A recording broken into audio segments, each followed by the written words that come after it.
지난주까지는 사사기를 함께 나누는데 이번 주부터는 사무엘기를 함께 나누려고 합니다. 사무엘서를 통해서 오늘 교회가 나아가야 할 길을 찾는 복된 시간 되시기를 원합니다. 자신의 신앙생활이 하나님의 뜻에 합당한지 아닌지를 점검해 보시는 복된 시간 되시기를 원합니다.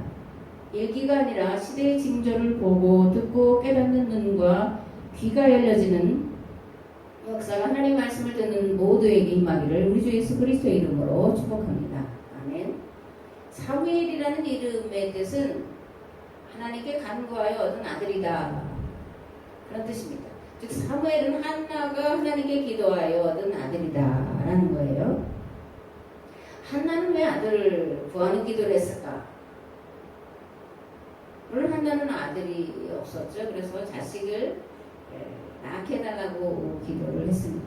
그런데 이 신명기 역사서라고 하는 이 사무엘기를 기록하면서 한나가 자식이 없어서 아이를 낳게 해달라고 기도했다라는 그것을 말하려고 썼냐? 그거는 생각을 해봐야 된다, 그거죠. 역사서는 역사에 대한 사실 기록이 아니라 역사에 대한 해석이다, 그렇게 말씀을 드렸습니다. 그러므로 우리가 이 말씀을 읽을 때 밭에 감추인 보화를 찾는 자의 심정으로 숨겨져 있는 의미, 즉 문자에 감추어진 의미, 또 암시되어진 의미를 찾아내는 일을 해야 됩니다. 오늘 저와 여러분은 본문의 말씀을 통해 한나의 기도는 무엇을 구하는 기도였는지, 또 교회 공동체는 무슨 기도를 해야 되는지를 함께 생각해 보고자 합니다. 사무엘상 1장 9절에서 18절 말씀 다 함께 봉독하겠습니다. 그들이 실로에서 먹고 마신 후에 한나가 일어나니 그때 제사장 엘리는 여호와의 전 문설주며 의자에 앉아 있었더라. 한나가 마음이 괴로워서 여호와께 기도하고 통곡하며 서원하 이르되, 만군의 여호와여, 만일 주의 여종의 고통을 들어보시고 나를 기억하사 주의 여종을 잊지 아니하시고 주의 여종에게 아들을 주시면 내가 그의 평생에 그를 여호와께 드리고 삭도를 그의 머리에 대지 아니하겠나이다. 그가 여호와 앞에 오래 기도하는 동안에 엘리가 그의 입을 주목한즉 한나가 속으로 말하며 입술만 움직이고 음성은 들리지 아니하므로 엘리는 그가 취한 줄로 생각한지라. 엘리가 그에게 이르되, 네가 언제까지 취하여 있겠느냐? 포도주를 끊으라 하니 한나가 대답하여 이르되, 내 주여 그렇지 아니하니이다. 나는 마음이 슬픈 여자라. 포도주나 독주를 마신 것이 아니요 여호와 앞에 내 심정을 통한 것뿐이오니 당신의 여종을 악한 여자로 여기지 마옵소서. 내가 지금까지 말한 것은 나의 원통함과 격분됨이 많기 때문이니이다 하는지라. 엘리가 대답하여 이르되, 평안히 가라. 이스라엘 하나님이 네가 기도하여 구한 것을 허락하시길 원하노라 하니 이르되, 당신의 여종이 당신께 은혜 있기를 원하나이다 하고 가서 먹고 얼굴에 다시는 근심빛이 없더라. 아멘. 그 수태고지가 이제 신약과 구약에 3번 있다고 그랬죠. 근데 오늘 이 한나의 기도에 대해서는 수태고지가 있는 게 아니라 엘리 제사장이 말한 말씀이 있다는 것이 다른 3사람의 수태고지와는 좀 다른 그런 겁니다. 이런 것도 이제 생각을 하시고 몇 가지 질문을 해보겠습니다. 사무엘의 어머니 한나는 평상시 어떤 기도를 했을까? 사무엘기의 중심은 사울과 다윗인데 왜 사무엘이라는 이름을 붙였을까? 사무엘, 그는 누구인가? 교회 공동체에 어떤 기도를 드려야 할까? 이런 질문들을 가지고 말씀을 전하고 듣기를 원합니다. 사무엘기는 신명기 역사서이고 참회의 사관으로 기록되었습니다. 바벨론 포로지에서 다시금 노예 생활을 경험하였던 유대인들은 자신들이 겪는 고난의 원인이 계약법을 지키지 않았다는 것을 신명기 예언자들이 전하는 말씀을 듣고 비로소 깨닫게 되었고 회개에 이르게 됩니다. 그리고 이들은 회개의 증거로 회당을 짓고 계약법을 가르치고 배우는 일에 온 힘을 기울이게 됩니다.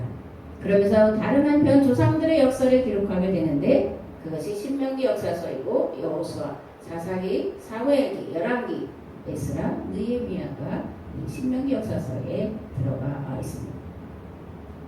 여호수아서를 기록한 목적은 잃어버린 땅을 찾아야 되겠다는 간절한 소망을 가지고 기록한 거고, 사사기는 어떻게 하면 빼앗긴 땅을 회복할 수 있을까? 그러면서 그것을 회개에서 찾고 있습니다. 회개만이 살 길이다. 하나님께로 돌아가면, 회개하면 하나님은 반드시 삼손과 같은 구원자를 보내주실 거다. 이렇게 이스라엘 백성들을 격려하고 독려하는 의미로 사사기를 기록을 했습니다. 그 다음에 사무엘기의 기록 목적은 무엇일까? 이런 나라를 세우게 해주세요. 바벨론 포로지에서 이스라엘 백성들이 꿈꾸던 이런 나라는 어떤 나라일까? 그 나라는 다윗과 솔로몬 시대에 흠망했던 그런 나라 모습이에요. 이건 유대인들의 생각이라는 걸 우리가 알아야 됩니다. 나라가 없는 이들이 어떻게 나라를 회복할까? 그 나라의 모습은 어떤 모습이어야 될까를 생각하며 기록했다는 걸 우리가 알아야 돼요. 그들이 생각할 때 가장 강성한 나라는 다윗과 솔로몬 시대였기 때문에 이런 나라, 다윗과 솔로몬과 같은 나라를 다시 세우게 해주세요. 이런 소망을 가지고 사무엘기를 기록했다는 것을 우리가 알아야 됩니다. 오늘 우리가 신명기서 또 앞에서 말한 이 신명기 역사서를 읽을 때 이건 유대인이 자기들의 역사를 나라를 잃어버린 바벨론에서 기록하고 있다는 것을 전제하고 읽어야 됩니다.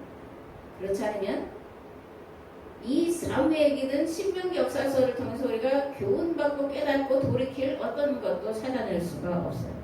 그리고 그 결과는 이스라엘이 패망의 길로 간 것처럼 패망으로 귀결된다는 것을 우리가 반드시 기록을 해야 됩니다. 그러면 열왕기서, 다음에는 열왕기서를 다룰 텐데 열왕기서의 기록 목적은 무엇일까? 열왕들이 간 바알의 길을 가지 말자. 오직 하나님과 맺은 계약법을 따라서만 살자라는 각오와 결단을 가지고 왕들이 잘못한 것을 시시콜콜 지적하고 있는 것이 열왕기서입니다. 이 신명기 역사서를 기록한 유대인들의 시각, 유대인들의 심정을 우리가 알고 걷어낼 건 걷어내고 거기서 얻어야 될 건 얻어내야 된다라고 하는 분명한 인식이 있어야 됩니다. 지금까지 계속 말씀드렸지만 구약 성경 가운데 역사서를 읽을 때 주의할 것은 유대인의 시각에서 유대인의 역사서라는 점이에요.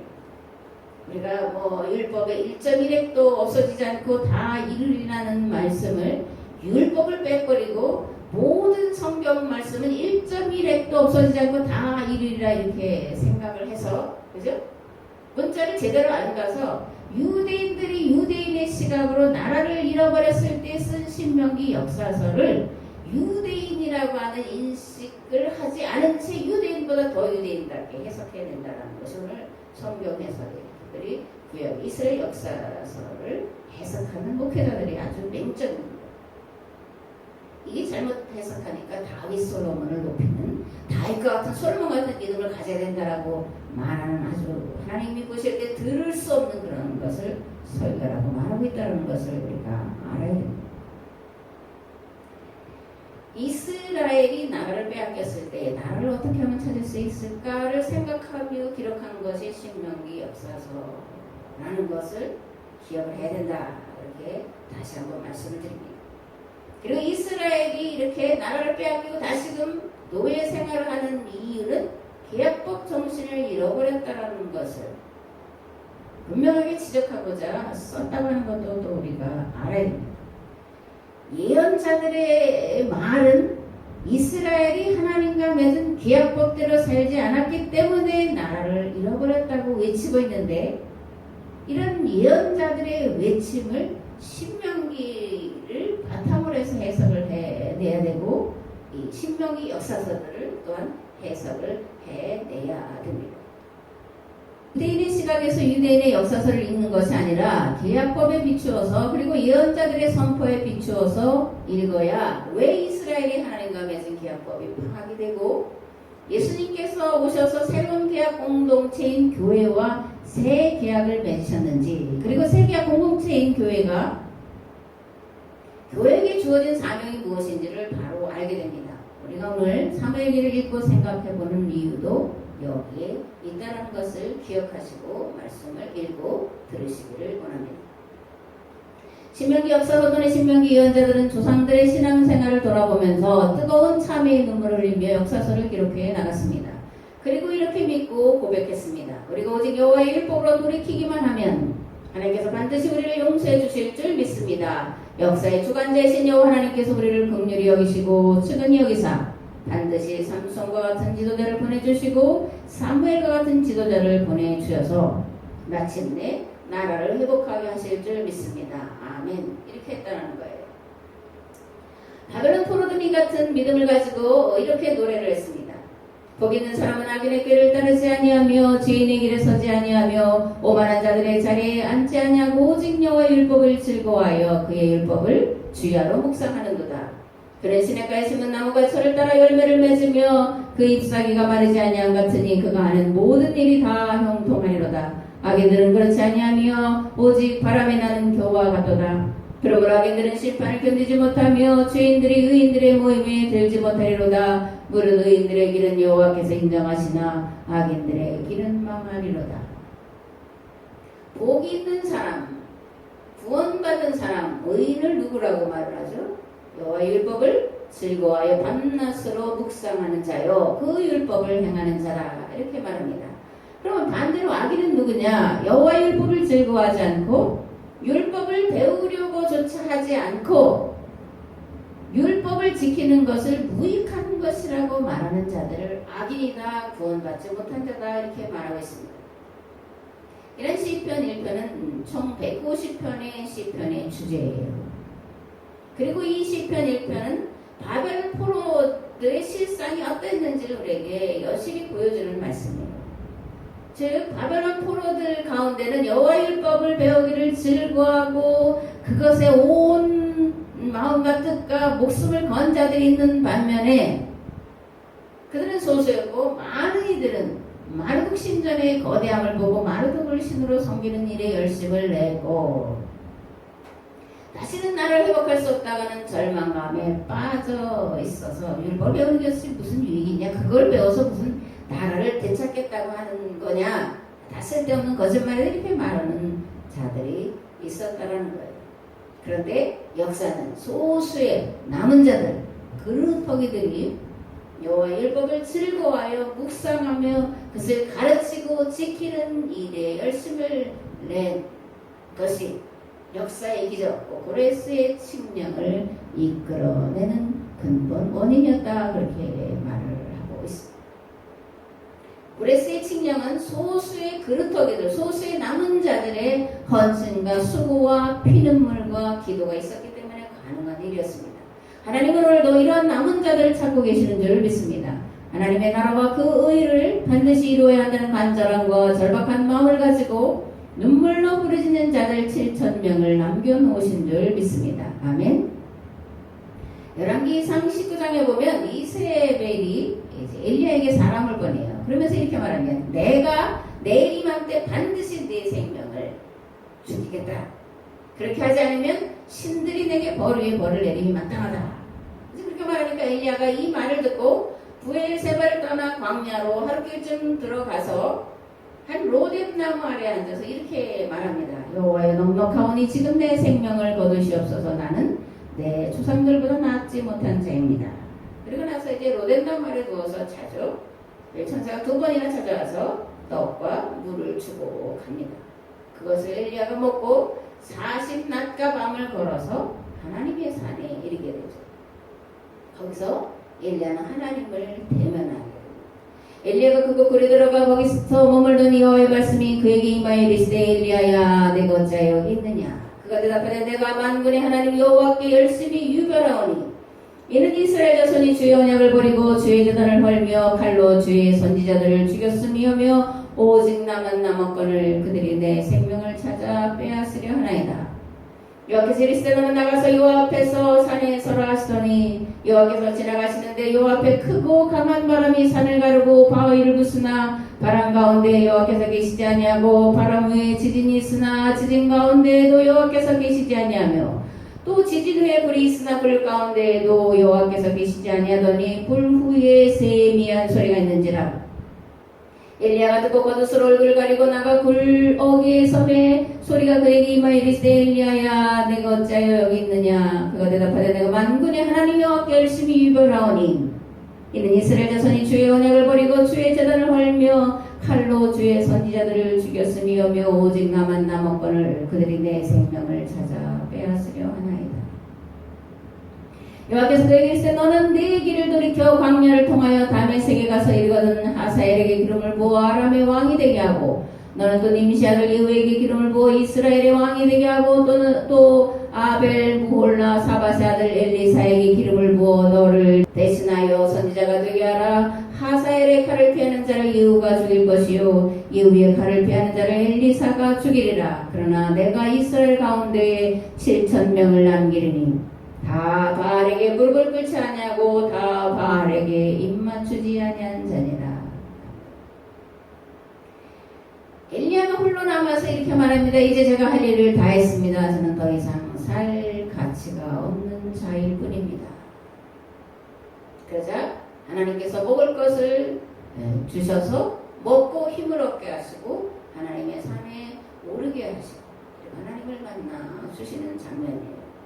그리고 다시금 사명을 주고 계시는 것을 우리가 볼 수가 있습니다. 신실하신 하나님, 약속을 변개치 아니하신 하나님께서 오늘도 동일하게 교회 공동체를 향해 내가 이스라엘 가운데 7,000명을 남겨드리라 는 약속의 말씀을 주시는 줄 믿으시기 바랍니다. 이제 교회 공동체는 이런 하나님 말씀을 들고 떨리는 심정으로 받아 마음판에 새기고 이 약속이 실현되도록 마음을 다하고 힘을 다하고 목숨을 다해 기도해야 할 줄 믿습니다. 하나님과 맺은 세계화법을 바로 가르치고 배우는 일에 힘쓰며 그 말씀을 따라 살기를 결단해야 할 줄 믿습니다. 그러면 오늘의 난제를 해결할 지혜를 반드시 주실 줄 믿습니다. 가장 큰 위기와 가장 큰 절망에 빠져있는 인류를 구원할 길과 방법을 찾아내도록 도와주실 줄 믿습니다. 아멘. 앞에서 사무엘기는 신명기 역사서다 이렇게 말씀을 드렸는데 이러한 역사서를 기록한 목적이 어디에 있다고 말씀을 드렸죠? 역사적 사실을 말하고자 하는데 있었다고 말씀을 드리지 않고 있죠. 그죠?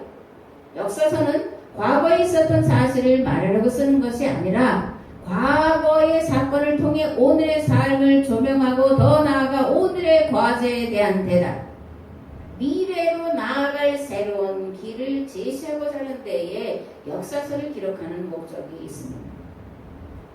함석헌이 쓴 뜻으로 본 한국 역사라는 책이 있어요.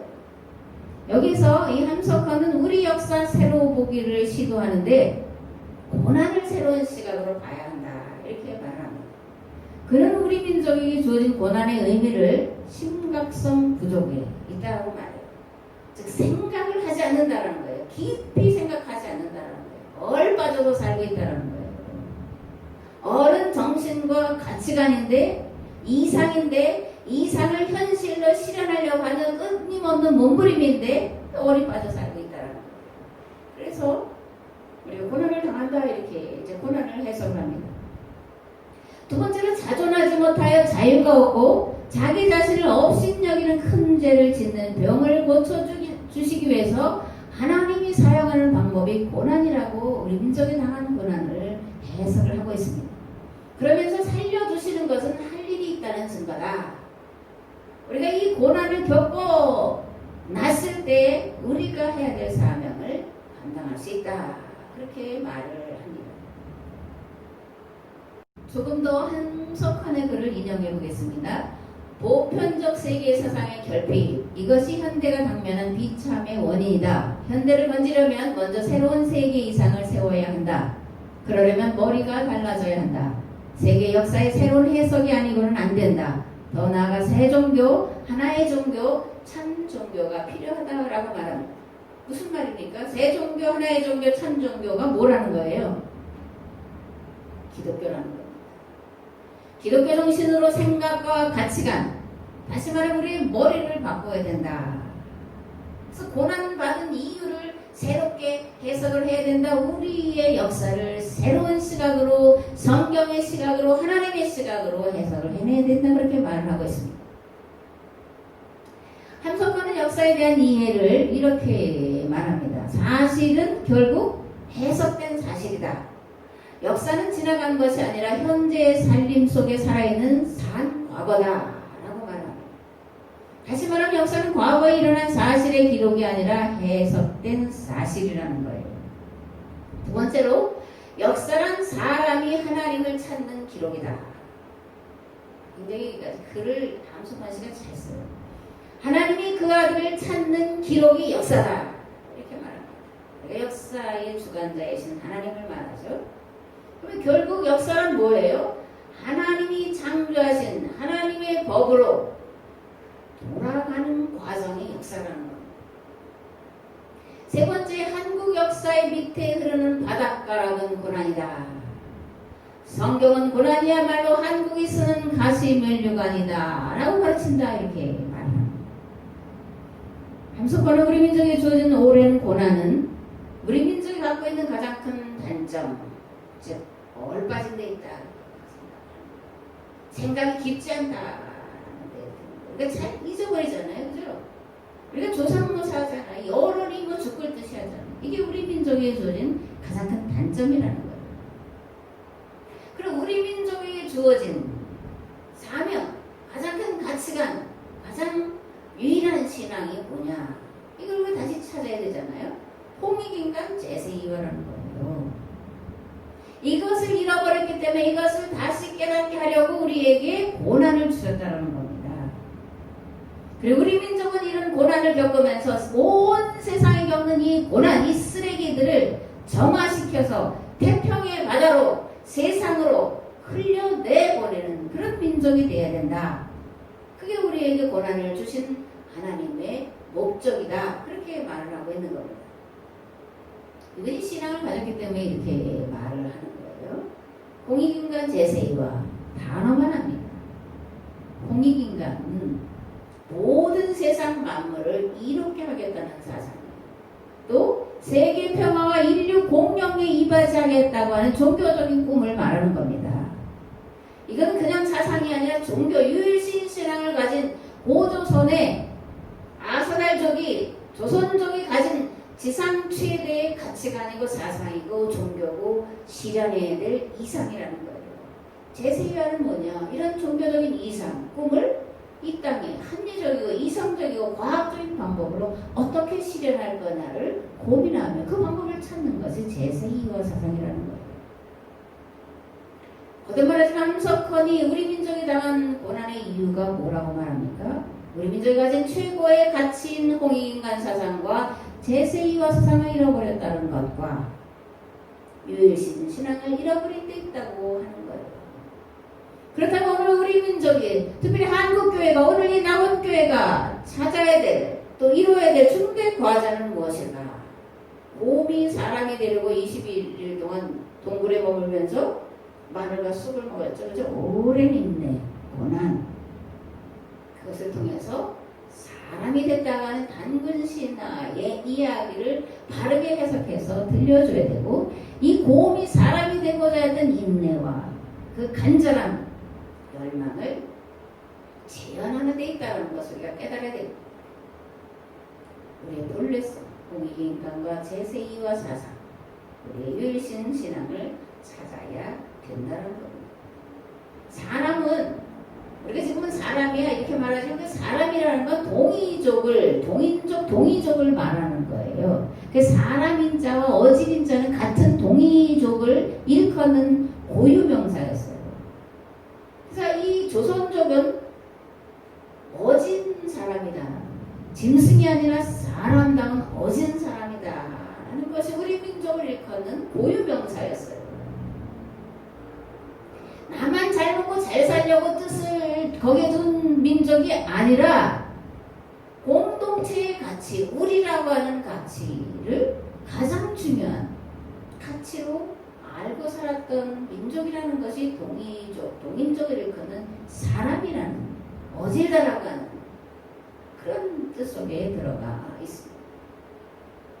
이 땅에 이루어야 될 하나님 나라의 이상과 정말 같습니다. 하나님 나라가 어떤 모습이냐고요? 부모는 자녀를 사랑하고 자녀는 부모를 공경하고 형제가 서로 돕고 행복하게 사는 가정, 그것이 확대된 나라가 하나님 나라예요. 가정을 확장시키면 사회가 되고 사회가 확장되는 것이 국가입니다. 그러면 이 땅에 이루어야 될 하나님 나라는 행복한 가정에 있는 거예요. 가정, 가화 만사성, 그죠? 가정이 행복하지 않으면 아무리 무엇이 잘 돼도 행복할 수가 없는 거예요.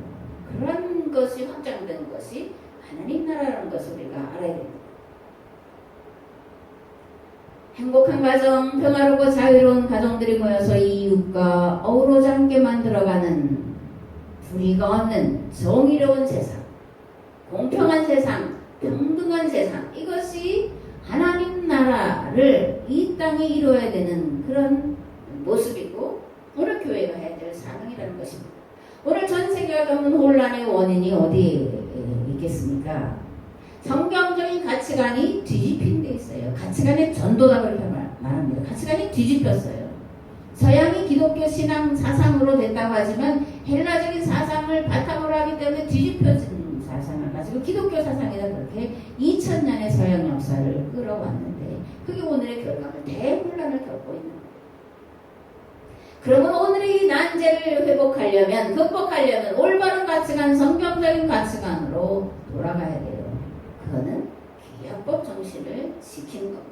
계약법 정신을 지키기 위해서 바로 깨닫는 성경 말씀을 바로 배우는 그게 예배예요. 요즘에 예배에 목숨을 건다. 그래서 저 남지방 서울 남면에 남지방이네 서울 남면의 감독님이 예배를 이렇게 먹으러 해서 안 된다 이렇게 하는 성명서를 이제 냈는데 예배가 목숨인 건 맞아요. 그런데 삶이 돈받지 않는 예배는 허위라는 것도 우리가 또한 알아야 됩니다. 시편 133편에서 이렇게 노래합니다. 보라 형제가 연합하여 동거하며 찌그리고 선하고 아름다운 것. 헐머니 이슬이 시온의 산들에 내린 각도다. 거기서 여호와께서 복을 명하셨나니 곧 영생이로다. 형제가 연합하여 동거해야 되는 거예요. 서로 사랑하고 섬기고 이끌어주고 보듬어 줘야 되는 거예요. 그런 가정들이 모여서 하나님 나라 공동체 교회를 세워가는 것이고 그것을 통해 세상을 하나님 나라로 바꾸어 가야 된다는 말씀입니다. 본문으로 돌아가서 한나는 어떤 기도를 드렸을까? 한나는 분인나라고 하는 그 여인과 갈등 관계에 있었어요. 이 남편이 엘가나가 한나도 분인나도 한 집에 두 여자를 아내로 데리고 살고 있는데 분인나는 자식을 낳고 한나는 자식이 없어요. 그래서 이제 괴로워서 하나님께 통곡하며 기도하며 서원하며 기도를 했습니다. 만군의 여호와여 만일 주의 종의 고통을 돌아보시고 나를 기억하사 주의 여종을 잊지 아니하시고 주의 종에게 아들을 주시면 내가 그의 평생의 길을 여호와께 드리고 삭도를 그의 머리에 대지 아니하겠나이다. 레이지파지만 아론의 계열은 아니기 때문에 제사장이 될 사람은 아니에요. 그런데 그렇게 하나님 옆에 드리겠다고 한나가 소원합니다. 자식이 없어 고통하는 한나의 마음이 이해가 되시나요? 남편이 나는 분인나보다 너를 더 사랑해 그렇게 말하지만 그것으로 만족할 수 없는 자식이 없는 여인의 심정이 이해가 되냐고요. 자식도 못 낳는 쓸모없는 인간이라고 조롱하며 손가락질하는 분인나의 말에 아무런 대꾸도 할 수 없는 한나의 가슴앓이가 느껴지냐. 이게 느껴질 때 오늘 나라를 잃고 바벨론에서 울부짖는 이스라엘 백성들의 그런 통곡과 한숨과 부르짖음이 이해가 되고 이 시대를 향해서 오늘 우리가 어떻게 기도해야 되는지를 깨닫게 되는 줄 믿습니다. 사무엘기는 나라 잃은 백성들이 통곡과 탄식으로 기록한 역사서예요.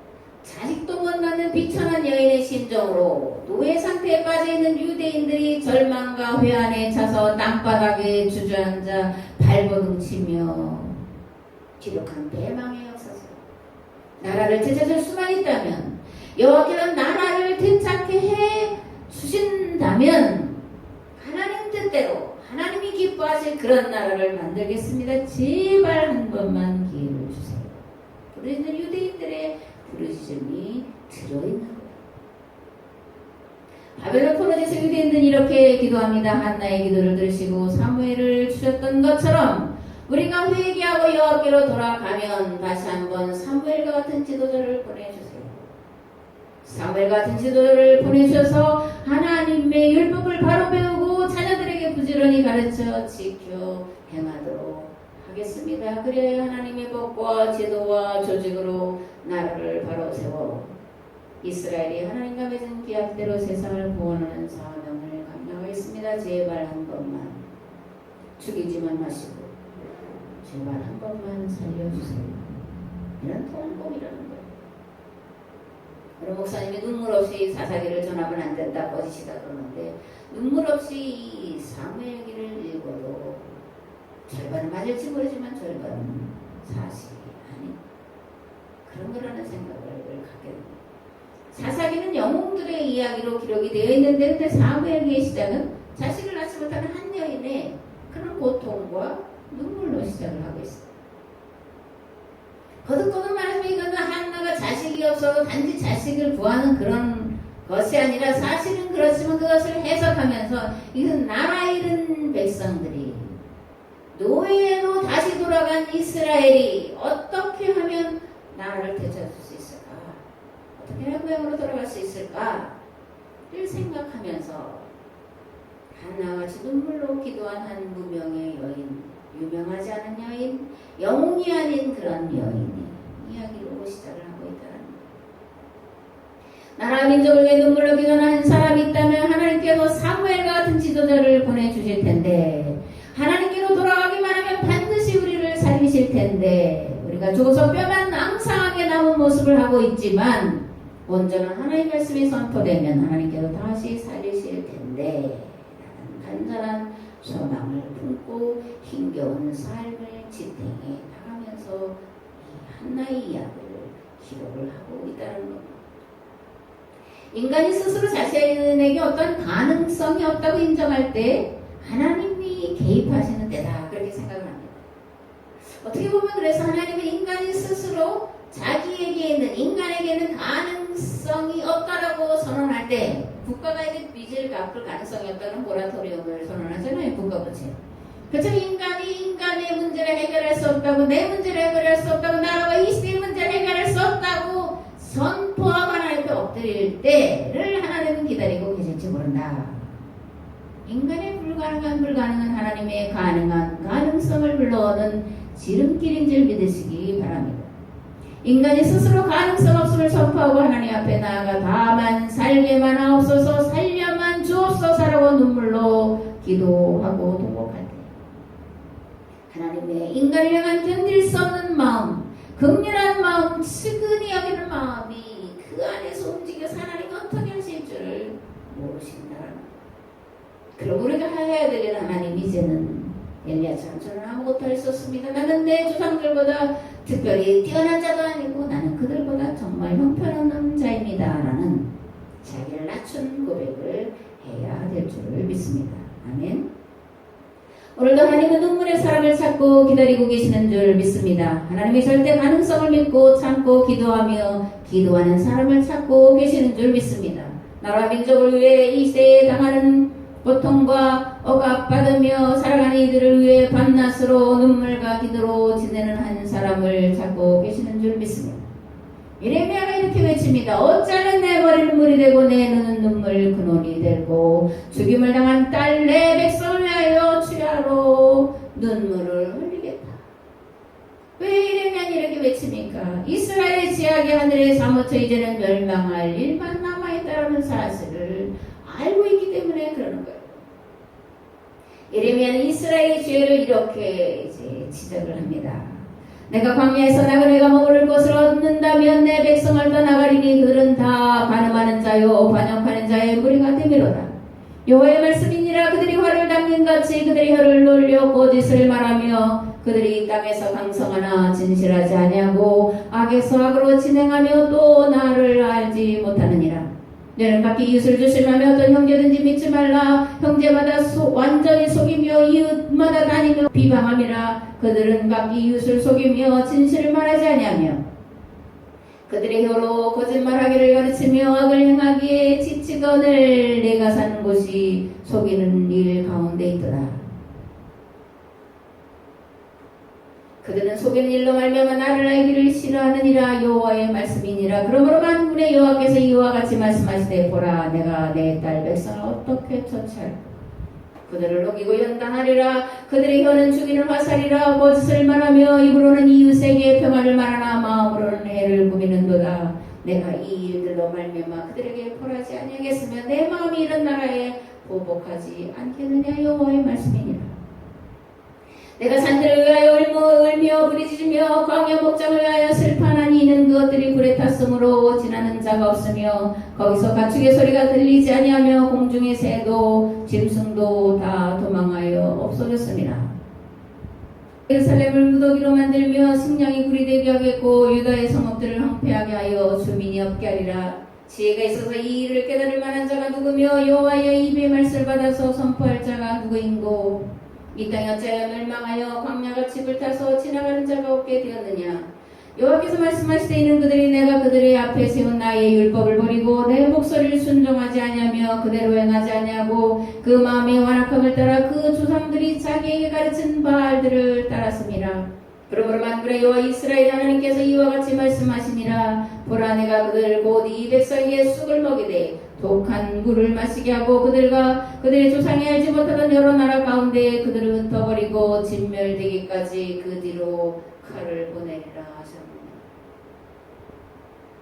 바벨론 포로지에 있는 자들은 이 같은 신명기 예언자들의 예레미야가 선포한 말씀을 전하는 것을 들으면서 어떤 심정을 가졌겠어요? 이스라엘의 죄가 이리도 많아서 반드시 멸망할 수밖에 없다라고 말한 그 예언이 성취가 되어 지금 노예 생활하고 있는 그들이 그 역사를 들을 때 어떤 심정이었겠냐.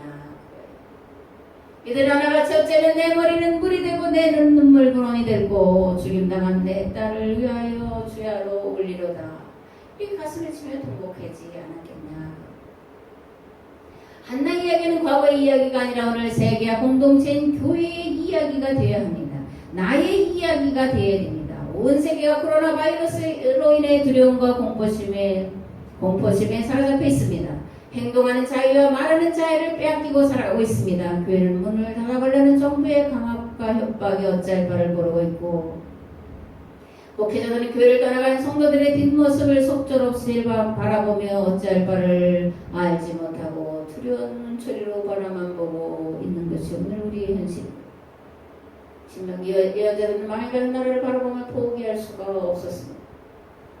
하나님은 오늘 한국교회의 신명기 예언자들 같이 이 나라, 이 세대, 한국교회를 포기할 수 없다고 하는 절박한 심정을 가지고 기도하라고 축복하고 계시는 줄 믿으시기 바랍니다. 우리를 향한 하나님의 뜻은 재앙이 아니에요. 평안이에요. 장래에 소망을 주시려는 것이라는 말씀을 믿으시기 바랍니다. 나라 민족과 이 세계의 꼴을 위해 누군가 눈물로 기도하는 사람 한 개와 공동체가 있다면 자식을 낳지 못해 눈물로 기도하는 한나에게 사무엘을 허락하셨던 하나님께서 반드시 이 세대와 한국교회를 하나님께로 돌이키도록 눈물의 사람을 허락하실 줄 믿으시기 바랍니다. 마지막으로 한 가지만 더 생각을 해보겠습니다. 이 사무엘기의 중심 인물은 사울과 다윗이에요. 그런데 제목을 사무엘기다 이렇게 적었습니다. 왜 그럴까요? 사무엘과 같은 사람을 보내주세요. 그런 간절함으로 이들이 기록을 하고 있기 때문에 그렇습니다. 예레미야 15장에 보면 여호와께서 내게 이르시되 모세와 사무엘이 내 앞에 섰다 할지라도 내 마음은 이 백성을 향할 수 없다. 그들을 내 앞에서 쫓아버리겠다 이렇게 말씀하는데 모세와 사무엘을 동일한 위치에다 놓고 있어요. 그러니까 이스라엘 백성들은 지금 모세와 사무엘을 동일한 위치로 보고 있다는 거예요. 모세는 애굽 땅에서 종되었던 자들을 하나님의 능력으로 이끌어낸 자이고 사무엘은 사울과 다윗 남조를 시작한 자이기 때문에 동일선상에 놓고 있는 것을 볼 수가 있습니다.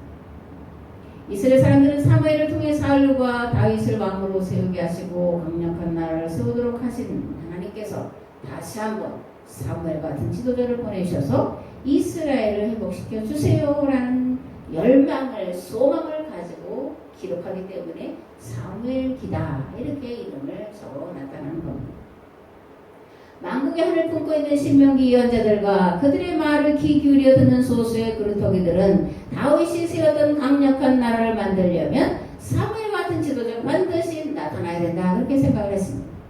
모세와 사무엘은 군사 지도자가 아니라 하나님의 심정으로 하나님 말씀을 가르친 자들이에요. 나라를 세우려면 그래서 하나님을 역사를 성경을 바로하는 신앙의 지도자가 세워져야 돼요. 군사력으로는 이길 수가 없습니다. 세상을 지배하는 사상으로 남아있는 이 헬라 철학은 아테네와 스파르타가 싸울 때 아테네는 이 철학 학문을 가지고 있지만 스파르타는 군사력을 가져가다가 결국 스파르타가 아테네에 치는 그런 결과가 있었다는 것을 역사를 통해서 배우고 있습니다. 하나님의 사람이 있어야 되는 거예요. 말씀의 사람이 있어야 되는 거예요. 눈물의 사람이 있어야 되는 거예요. 기도하는 신앙의 지도자가 있어야 돼요. 그 시대를 이끌어갈 수 있기 때문에 사무엘 같은 지도자를 보내주세요. 그래서 사무엘기다 그렇게 기록을 했다는 겁니다. 그러므로 오늘 한국교회는 하나님과 성경과 역사를 올바로 이해하여 선포할 하나님의 사람을 속히 보내주시기를 간구해야 됩니다. 하나님 나라를 이 땅에 이루고자 하는 소망을 밥으로 삼고 살아가는 자를 보내주시기를 간구해야 됩니다. 그러면 하나님께서 속히 그런 하나님의 사람을 보내주실 줄 믿습니다. 아멘. 오늘 저와 여러분은 나라 잃은 백성의 심정으로 죽어가는 자신을 바라보는 어미의 심정으로 한국교회와 이 시대가 당면한 바이러스 문제와 경제 양극화 문제와 자연 질서의 파괴로 인한 재앙 앞에 속수무책으로 당하고 있는 인류와 우리는 오랫동안 살았지만 이제 살아갈 세대들이 당할 고난을 생각하면서 이제라도 더 늦기 전에 하나님께로 돌이킬 하나님의 사람을 보내주시기를 정말 눈물로 기도를 해야 됩니다. 누굴 탓하고 원망하고 책임을 전가하려고 하지 말고 먼저 우리가 진정으로 하나님께로 돌아가는 회개가 있어야 됩니다. 그런 회개의 말씀을 선포하는 설교자가 있어야 돼요. 하나님 반드시 그들을 통해서 그 설교를 듣는 성도들, 그 설교 말씀대로 살고자 결단하는 성도들, 그 교회 공동체를 통해서 이 세대를 살리는 일을 하실 줄을 믿습니다. 어쩌면 내 머리는 물이 되고 내 눈은 눈물 근원이 되고 그러면 죽임당한 내 딸을 위해 주야로 울리로다. 이제는 길과 진리의 생명 되신 예수 그리스도의 은혜와 아버지 하나님의 무한하시고 극진하신 사랑하심과 성령님의 감화 감동 교통 역사하시니 예레미야 첫 번째는 내 머리가 물이 되고 내 눈이 눈물샘이 되어 이 한국교회를 위해서 이 나라와 이 시대를 위해서 주야로 부르시며 기뻐요. 그런 자가 되기를 결단하고 돌아가는 우리의 삶의 자리에 이 교회 위에 이 나라와 이 민족 위에 이제로부터 영원토록 함께 하옵시기를 간절히 축원하옵나이다. 아멘.